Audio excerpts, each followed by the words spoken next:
আমার সাধনা কামনায় আমার কায়েম হবে খিলাফায় আবার। আমার সাধনা কামনা। খ্রিস্টানদের বড়দিন, যেটাকে সারা বিশ্বে ক্রিসমাস বলে তারা পালন করে, যীশু খ্রিস্ট হযরত ঈসা আলাইহিস সালামের জন্মদিন উপলক্ষে তারা সারা বিশ্বের মধ্যে পালন করে। তো ওই সম্পর্কে সবসময় কথা এটাই যে অমুসলিমদের কোন উৎসবে সৌজন্যতা দেখানো, তাহলে এটা সাধারণভাবে জায়েজ নাই। হ্যাঁ, এখন যদি এর প্রতি যদি মুগ্ধতা থাকে তাহলে তার ইমানই ছুটে যায়। আমার কথা কি বুঝছেন?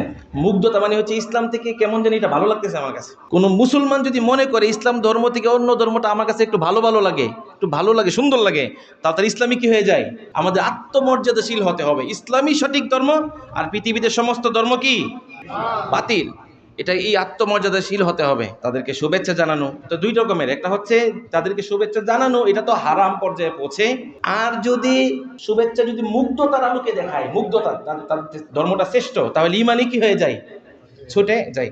এরপরে আরেকটা কথা হচ্ছে 31st নাইট, হ্যাঁ, ডিসেম্বর মাসের 31 তারিখে, এটা এটা এটা মূলত মুসলমানদের কোনো সংস্কৃতি না, এটার মধ্যে খ্রিস্টানদেরই একটা কি সংস্কৃতি।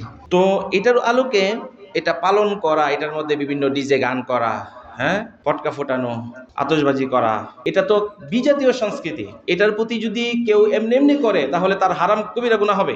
আর যদি সেইটার প্রতি মুগ্ধতা প্রকাশ করে তাহলে তার ইমানি কি হয়ে যাবে?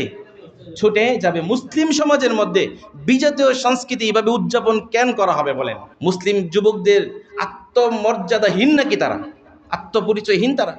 তাদের ঈদ তো দুইটা আছে। ঈদ কয়টা? ঈদ কয়টা? তাদের আনন্দ দিন নাই না আছে? আপনার আনন্দের দিন কি সে আনন্দ করে? আপনি তারটা করতে যান কেন? এত আত্মমর্যাদা লেস হইলে চলে? মুসলিম যুবকরা কেমনে করে এটা বলেন? এত আত্মমর্যাদা লেস হইলে চলে মানুষের? ইমাম বাইহাকী রাহিমাহুল্লাহ উল্লেখ করেছেন, আন আব্দুল্লাহ ইবনে আমরিন রাদিয়াল্লাহু আনহু, মান মাররা বিবিলাদিল আজিম ফাসানাআ নাইরুজাহুম ওয়া মিহরজানাহুম ওয়া তাশাব্বাহা বিহিম হাত্তা ইয়ামুত ওয়া হুয়া কাযালিক হুশিরা মাআহুম ইয়াউমাল কিয়ামা। যে মুসলমান বিজাতীয় সংস্কৃতিতে অংশগ্রহণ করবে এবং এই অবস্থায় মারা যাবে, এই অবস্থায় মারা যাবে, কিয়ামতের দিন এই বিজাতিদের সাথে তার হাসর হবে।